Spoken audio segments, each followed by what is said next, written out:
It's got to get fixed. Okay, we are going to work with a chair today, mostly. If you don't have a folding chair and you're using like a dining room chair for practice, also get a broom or ski pole, something else, so that when we're using the chair in this fashion, you've got another thing to act as a lever, in lieu of the fact that your chair doesn't fold up. Perfect. Okay. Other than the chair and a blanket for some stuff, that's all we're going to utilize today. So let's get rolling. And you might use yoga blocks, because there's a couple things that we do that have us stand on the chair. And if your brain is like, no bueno, depending on the type of chair it is and the space you're in, your system might go, no, not going to stand on the chair, which is fine. You'll stand on some firm yoga blocks or books, and then still use the chair the way we're going to use the back of the chair. But yeah. Okay, so just come to standing. Your chair can be at the front of your mat, or actually you can just set the pole that you're going to use to the side, because we're going to use this folded up to start with. And simply come to stand and just notice the pressure in the right foot, where it is, your sense of where the lower shin points, the knee, the right thigh, your right hip and low back. Keep scanning all the way up to the right shoulder. Notice the right arm and where it hangs, where the palm faces.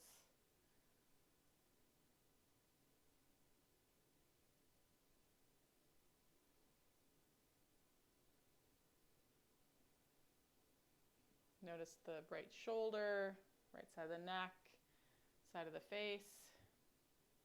And then just take a couple of breaths to simply sort of take in that whole right half of the body.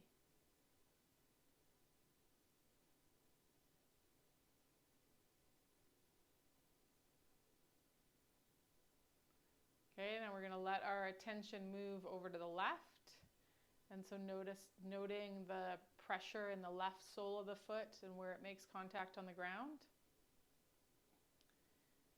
Noticing either the left shin or calf, where it kind of points or is orientated to. The left knee, thigh, hip,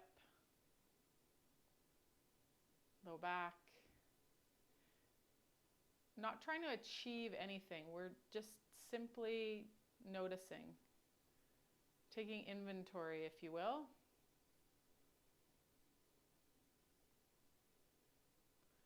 Come up to that left shoulder. Notice down the left arm and the left hand. Back up to the left shoulder, side of the neck, left half of the face. And then for the next few breaths, just take in that whole left half of the body. And then let your attention expand to take in the left and right halves simultaneously.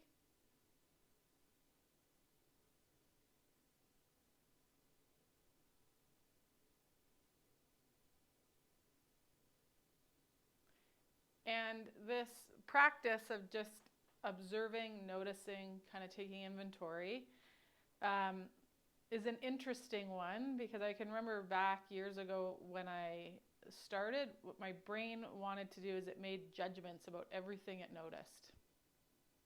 It was good, it was bad, this should change, that should change. And that's not case now, and I didn't do anything other than just keep practicing, noticing what I notice. So if you notice your experiences, I don't like this because I notice that what I do is I nitpick every single thing. That's okay.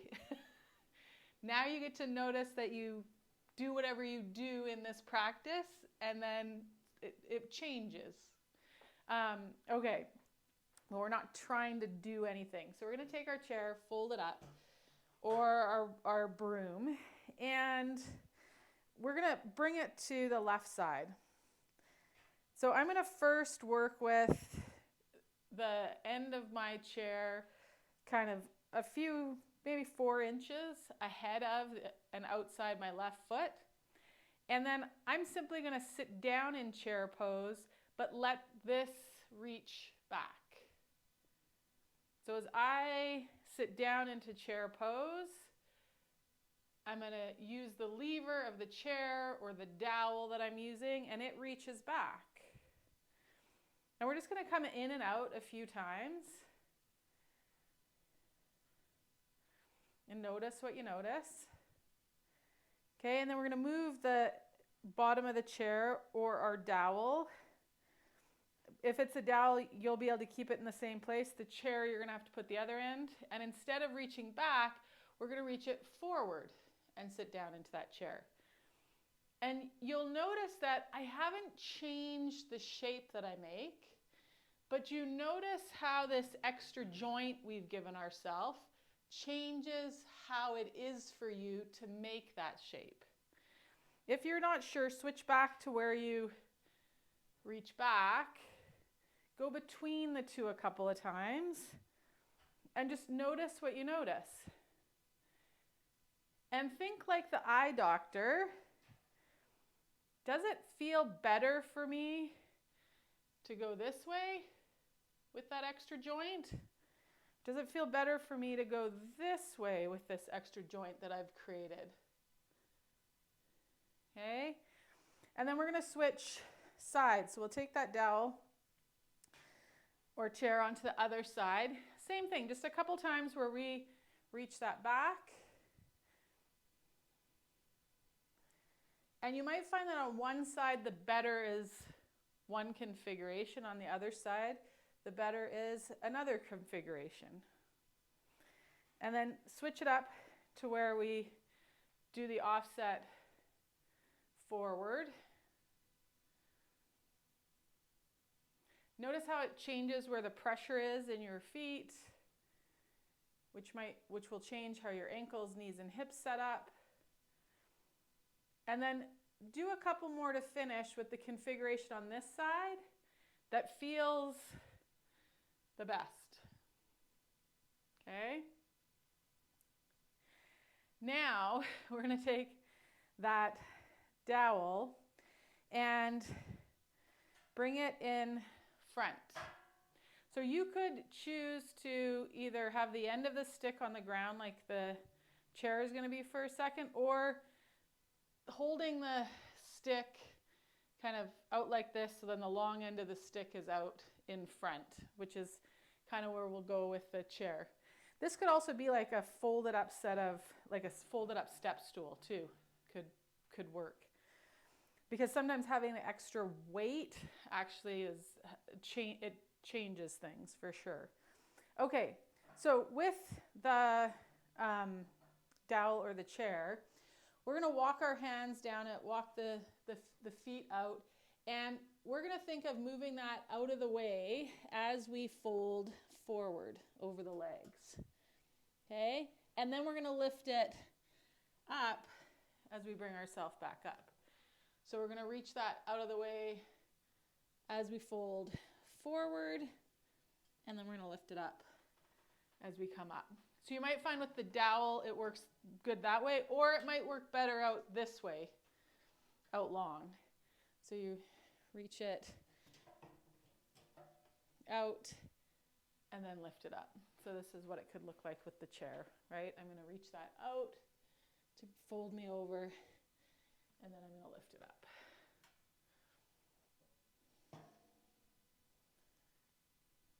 Okay, and again, notice your experience of shifting your center of mass based on this external joint and additional lever that we've created.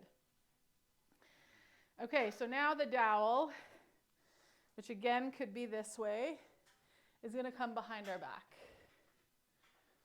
Or chair. Yep, it's going to come behind our back. So now as I fold forward, I'm going to reach this behind me and down towards the floor.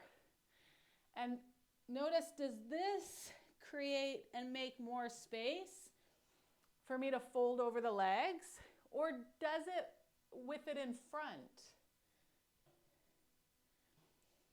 Or maybe I need it like a suitcase on one side.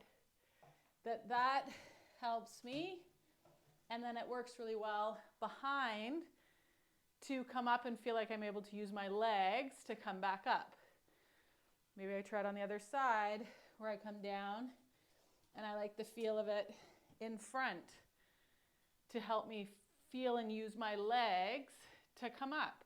So I want you just to spend a minute or two kind of playing with these different configurations to figure out what configuration and where can I use this chair dowel extra joint I've created to help me have this sense of bringing myself up from the ground from my feet and my legs. That there is space as I fold over the legs, and I don't feel like I run into myself at all in my hips or my hamstrings as I fold over.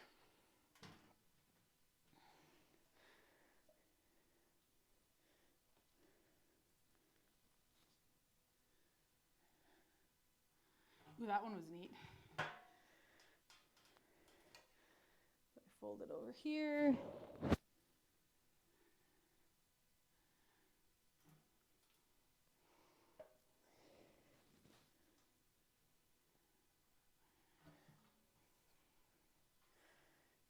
Okay, good. Let that go. Those of you that are on the call, I just want to check in. Did using that prop kind of help you find something different in the forward fold and in chair pose?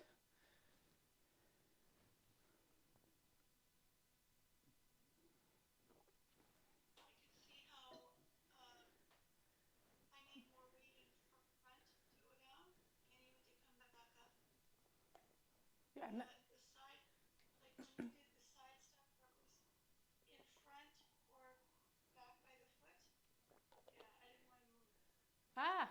So I need my arms. Yeah. And or, because what happens when we have it at the side is if we already if we're fighting rotating, this is going to expose that. Because this on this side could have me feel like I'm going to rotate away from it. And so I would say, like, so what if that happens? Right? Get okay with that sensation of it's okay if I rotate towards that thing. And as tissues get more comfortable with a fuller expression through their length, their capable length, then that will become like less so. But there can be this real feeling of, so sometimes using the two chairs, like if you had two, you might start being able to kind of feel where those rotations are, and then you can create a pitch, yaw, or roll with a body part to have you feel like you can control those rotations more. which is something worth exploring. Yeah.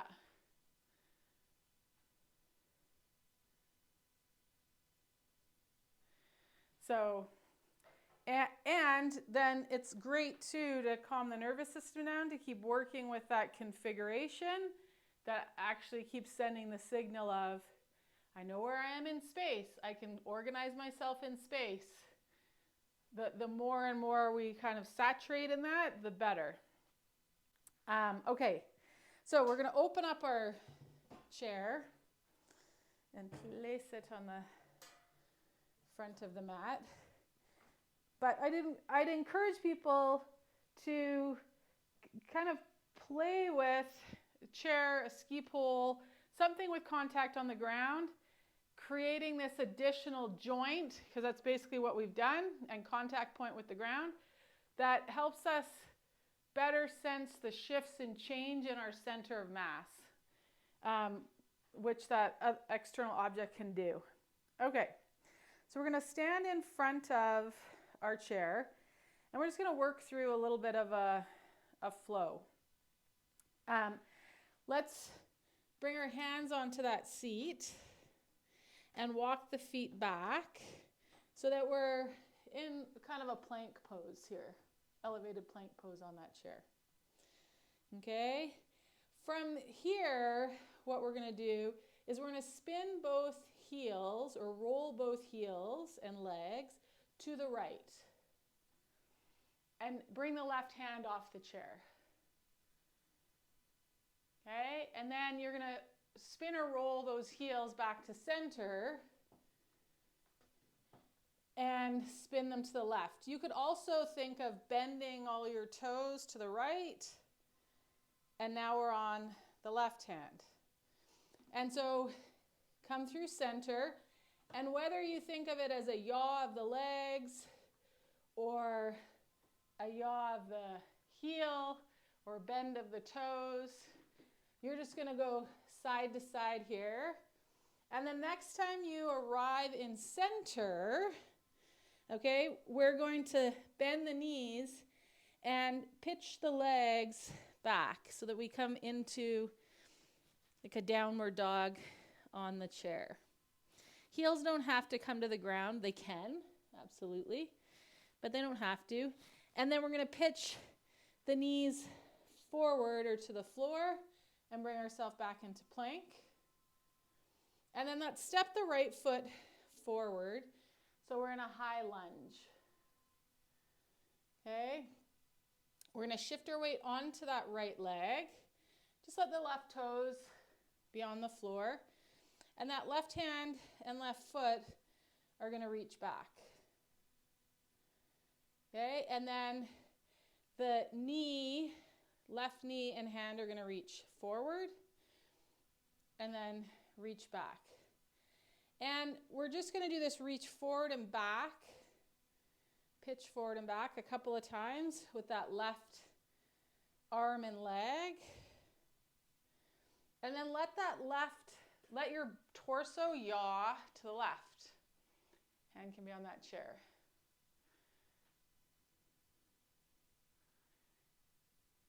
Okay, you might need to pitch the stance leg thigh backwards, back towards the foot of the mat. Then you're going to bring that left hand forward, left foot down, and bring yourself into mountain pose, the top of the mat. Okay, hands on the chair. Let's step those feet back again into plank.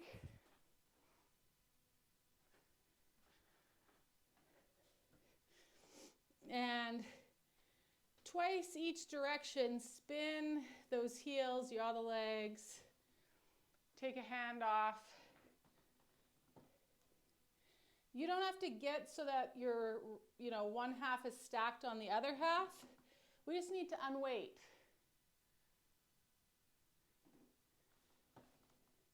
Okay, and the next time you're through center, you're going to pitch the knees back. Find a downward dog, and then you're going to look forward and this time step the left foot. to the front of your mat.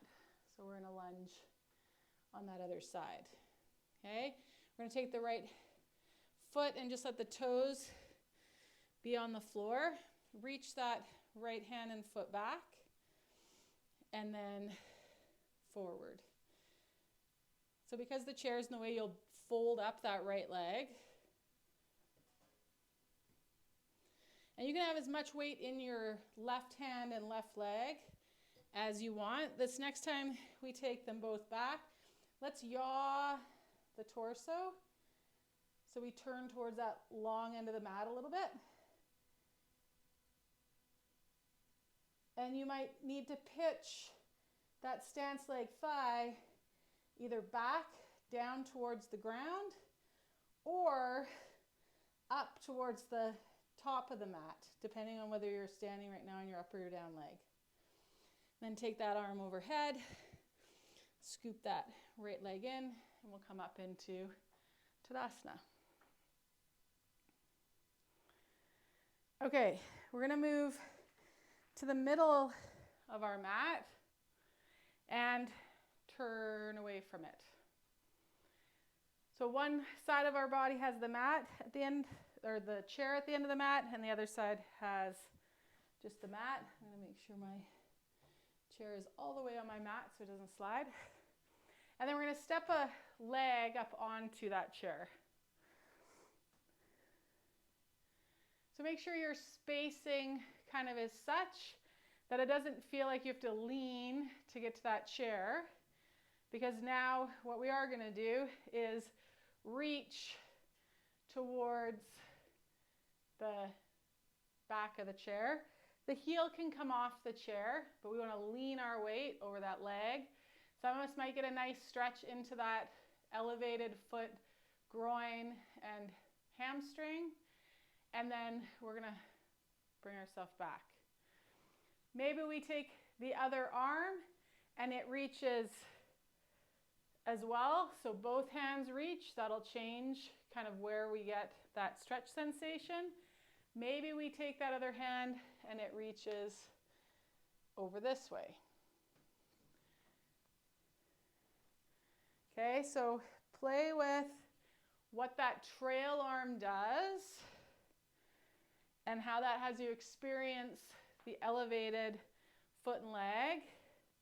And the next time we're up on that stance leg, we're going to pause here, because now the action is going to be a bend towards the other end of the mat.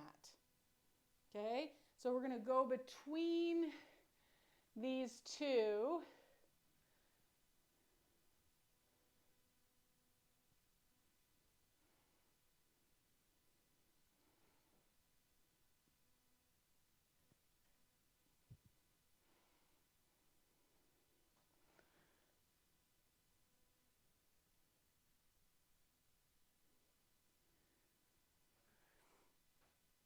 Okay, we're going to toe heel that other leg out. Boop. Bring ourselves in, and we're in a warrior two. And this can be quite intense on that elevated leg, because we're asking for a lot of length in those tissues of the hip and the glute here. Okay. Good. We're going to reach down into that seat of the chair. So we create, and this could be in front of that leg. It might need to be behind. Okay? And then that trail arm is going to come up, and we're in extended side angle. Okay, I want you to use your legs to bring you back up. And we're going to step it off. Just take a second and come back to that, like noticing the right half of the body for a few breaths. Noticing the left half of the body. Maybe even now we bring into the awareness the right half of the pelvic floor, the left half of the pelvic floor. Having done some movement. Okay, so we're going to switch that chair or flip ourselves. So the other half of us, it has that chair, and bring that leg up, okay? And just be okay with like where that foot lands. And it might be that your toes are turned out more or turned in more, or the knee is. It's fine. Let's start moving and see what things do. Don't try to keep the heel planted on the chair seat either. I'd actually like it to roll up off the chair seat as the knee goes out over the toes. And again, play with these different reaches of that trail arm to find the one on this side that creates the greatest sense of coordination, smoothness, sense of safety, and being able to kind of settle into moving yourself forward and back with one leg elevated here.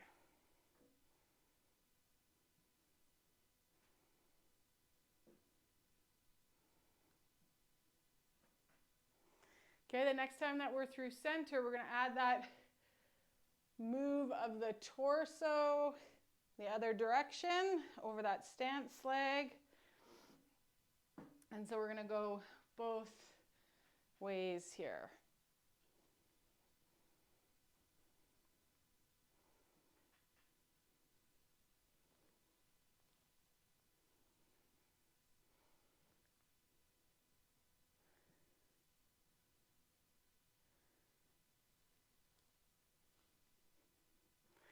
Okay, then we're going to heel toe that stance leg out and come into our warrior two.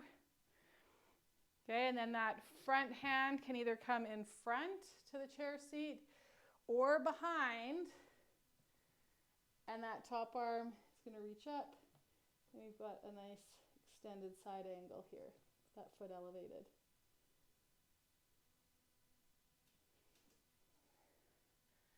Good, okay. Heel toe that off. So this is where you can either use the chair itself and stand on it, or you can use the chair and a couple of firm blocks, okay?